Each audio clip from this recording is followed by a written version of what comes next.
President Bongbong Marcos led the launch of new amenities at the Ninoy Aquino International Airport Terminal 3 today. But before that, he welcomed overseas Filipino workers coming home for the holidays. And for the details, we have mobile journalist Julie Baiza. Julie, nagkaroon ba ng pag-uusap o pagkakataon na mag-usap si Rodora Tun Cayaw, yung Tunyakaw, oo. Tunyakaw. Oo, doon sa Hong Kong, no, yung Minsunog. At si President Marcos, nagkaroon ba sila ng pagkakataon ng makapag-usap? Lord, kanina sa pag-iikot nga ni Pangulong Bongbong Marcos doon sa mga bagong amenities ng NAIA Terminal 3, ayan, sinalubong na rin niya yung mga bagong dating na OFWs, kabilang nga dyan yung Pinay na si Rodora Tunyakaw na nagpamalas nga ng kabayanihan matapos iligtas yung bata na kanyang alaga mula sa sunog sa Hong Kong. Hindi kasi tayo lahat nakapasok doon sa area kung saan sinalubong ng Pangulo yung mga OFWs, pero base sa mga ipinadala sa atin na larawan at video, ayan, nagkaroon ng pagkakataon na makausap siya ni PBBM. Kung makikita nga dun sa ilang mga videos, naka-wheelchair pa si Tunyakaw. Pero ang sabi ng palasyo, nakapagpagaling naman daw at naibigay na yung mga karampatang tulong para sa kanya. Okay, Julie, since nandyan ka na rin sa NAIA, tell us doon sa launch naman ng new amenities sa airport, sa Terminal 3.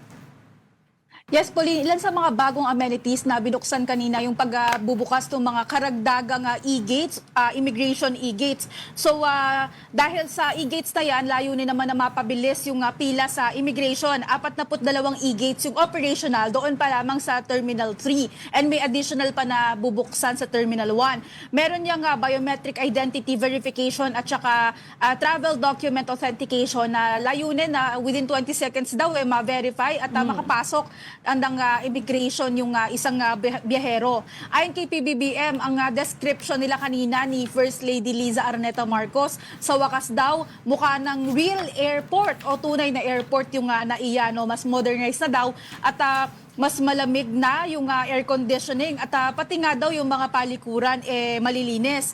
Isa pa sa binuksan kanina yung inikutan natin is yung Tambayan Food Hall. So tampok naman doon yung mga local na pagkaing Pinoy. Kasabay niyan, nilunsad na rin ng Department of Tourism yung tinatawag nilang HO-HO o Hop-on Hop-off Transit Tours Program. Para naman yan sa mga biyahero, yung mga may layover ng hindi bababa sa 8 hours, pwede silang mag-sightseeing muna sa mga lugar dito sa Metro Manila. Kabilang sa pwede nilang puntahan yung mga museums para maging pamilyar nga sa kultura natin dito sa Pilipinas. Pero may bayad yan na $50 per person. Parang mahal naman nun, Julie, no? Hindi, Parang 3,000 din yun. Oo, kung marami naman. Teka, Julie, ang nakakatakot doon, paano pag sa may layover ka, di ba? Sobrang traffic dito, baka malate sila sa flight nila. Huwag na lang. Pero teka. Kaya yung minimum dapat, Lord, 8 hours yung 8 hours. kumbaga waiting time or yung sobrang oras mo. Hindi bababa dapat ng 8 hours. Pero ideally nga, kung sapat lang naman talaga yung oras mo para kumain or may time ka rin na Mamasyal, oo. to do other things doon, magstay na nga lang kung talagang feeling mo hindi ka naman naaabot. Oh, grabe naman ang gagawin mo 8 hours sa NAIA. Pero yung sinasabi mo Tambayan Food Hall, ito ba ay sa ang bahagi ng Terminal 3? Ito ba yung dating sa second floor? O Sa iba second pa? floor. Yung parang food Inayos court siya, doon. mas maraming food stalls, mga 15 yung nakita natin kanina na bukas. At saka meron ding mga pampasalubong, may nakita tayong mga produkto ng Bulacan kanina na nandoon. Although hindi naman operational na daw sila ng 1 week nung tinanong namin doon sa isang coffee shop. Pero mukhang may mga magbubukas pa na ibang shops kasi meron pang ilan sa dulo na nakita natin na parang stalls pa lang. Meron kasing bahagi ng NAIA na yung mga kainan ay mas convenient para sa mga magde-depart, hindi sa mga dumadating.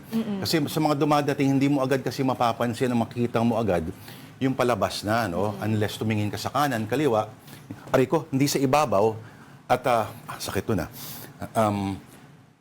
Pero Julie, tawag dito, punta tayo doon sa yung mga E-gates. E-gates, 42 kamo ang working, wow. Ito ba ay Sa Terminal 3 pa lang yan. Terminal 3? Ito ba departure o arrival? Yung kaninang in-inspection kasi arrival yun. Pero i-double check natin kasi inintay pa natin yung total kung ilan talaga in total yung binuksan kanina kasi hindi na siya bago eh. Meron ng previously mga operational. So parang karagdagan na lang yung mga binuksan ngayong araw. O alam mo, di ba last week or 2 weeks ago, naging issue yan kasi ang haba raw ng mga pila sa mga lalo na yung mga arrivals. Pero mahaba din ang pila sa mga departures kasi di ba, alam mo naman. Pero may mga reports nga din na pumapalya. So, yun nga yung Yes. kaninang pinapa-double check na, mas marami naman din talaga yung bukas ngayon. So, kung meron mang isang pumalya, let's say, pwedeng magamit yung kabila or yung other side. And dapat user-friendly din yan, Julie, no? Kasi based on experience, pag lalo na sa arrivals, di ba, medyo natatagal yan kasi marami pang mga Pinoy hindi familiar kung paano talaga gamitin. Yun din yung nagiging cause ng delay. Kung hindi pumapalya, yung the complicated process yung nagiging problema nila dyan. Oo, Yun nga isipin yung mo pinag-uusapan namin kanina. Mas marami pa nga rin pumipili nung may tao. Oo. Kasi kung hindi mo naman alam kung paano nga yung e-gate, so siguro kailangan nga ng explanation, mas maraming explainer kumbaga kung paano gamitin, alin yung tamang side na ihaharap mo para mabilis kang makapasok. Kasi yung iba mahihiya kapag Oo. hindi mo alam kung paano. Diba? Lahat nakatingin sa'yo eh. Diba? Nag-aantay, di ba? Yung May parang intay ka. naka-cross na yung arms Oo. na... At yung mga bakal-bakal pa, parang matatrap ka eh. Oo. Diba? Pero ang sana dyan, yung mga Pinoy na bumabalik, huwag nang tanungin kung bumabalik ka na nga sa Pilipinas, di ba? Pahirapan ka pa ng iba. Oo. Parang anong ginawa mo doon? Sir, bakasyon lang. Bakit? Di Marami ba? pang tanong. Oo, umuwi ka na nga eh. Dati Oo. Filipino citizen Buti ka nga naman. bumalik eh. Di ba? Oo. Okay, pero Julie, earlier today, Palace Press Officer Yusek Claire Castro also held a press briefing. Ano ba yung mga naging highlights sa kanyang sinabi kanina? Ilan sa mga napag-usapan, Pauline, yung posibilidad ba na magkaroon ng reenacted budget o yung kumbaga deadlock sa budget? Ang sabi ni Yusek Claire, ayaw nilang isipin ng merong plan B, kasi ang kailangan daw talaga maipasa yung 2026 budget kasi marami nga daw maaapektuhan na mga proyekto ng pamahalaan kapag nagkaroon tayo ng reenacted budget. Maging si Pangulong Bongbong Marcos, ayaw din daw talaga ng reenacted budget. Aside from that, nag-anunsyo din ang palasyo ng mga opisyal, mga bagong talagang opisyal dito sa palasyo, kabilang dyan yung kapalit ni Chief Presidential Legal Counsel na si Attorney Annalisa Logan. So siya na yung bagong Chief Presidential Legal Counsel. Nariyan din si Senior Deputy Executive Secretary Attorney Maria Luwalhati Dorotan Chuseco. Deputy Executive Secretary for Legal Affairs, Attorney Jess Andres. So ilan lang yan sa mga inanunsyo ni Yusek Claire na mga bagong opisyal ngayon. Kasi halos ngayon linggo or even last week, marami na rin kasi talagang lumulutang ng mga pangalan ng mga bagong opisyal dito sa OES. Uy, ano nangyari kay Attorney Darlene Berberabe? Solgen pala siya, no? Solgen si Solgen, Berbera. tama. Oo, tama ko OES nga pala. yung... And yung pinalitan ni si Enrile yung pinalitan ni Yes, tama, Attorney Logan. Correct. Nalilito na ako eh. Oo, kasi Ang dami nang nangyayari, kailangan ang yan ng anti-clear mo matrix, kasi ang anti-clear mo kahapon ay inurong na naman ang deadline para doon sa pagkakakulong, sabi hanggang end of the year daw. December 15, naging Oo end nga. of the year. Naniningil lang nga rin talaga kami kasi I think ombudsman yung nagsabi nung December Yes. 15 eh. Pero si Presidente, siya rin yung nagsabi na bago magpasko. Oo. So meron pa namang ilang days, 9 days before Christmas. So abangan natin kasi ang Pangulo naglalabas ng report tuwing 6 a.m. So malay mo, paggising mo. Ayun. Oo, pero yung warrant of arrest, ilang araw na mula nung inanunsyo na nakatakda ng lumabas. Fake news ba yan? Kuwang-kuha ba, Julie? Ang sinasabi po ng Malacanang at ng administrasyon. Char lang.